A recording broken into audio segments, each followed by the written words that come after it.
เอ่ยที่เคยวาดฝันมีเพียงกันตลอดไปคำสัญญาที่เคยให้ไว้ให้ผู้ใดที่ลืมมันความเจ็บนี้ที่เจ้านั้นฝากไว้ความอาลัยความห่วงหาลืมได้จังใดหมื่นพันคำสัญญาหรือคิดว่าเป็นเพียงฝันเมื่อมาพบแล้วก็มาจากแสนลำบากน้ำตาใจขออาจปืนหลังเจ้าเอาไว้ปล่อ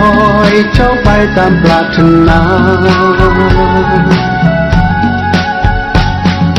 แต่ชีวิตก็ยังศรัทธาอยู่ยิ้มและสู้มันเอาไว้ฟ้าหลังฝนคงจะสดใสลบล้างแผลใจความทรงจำ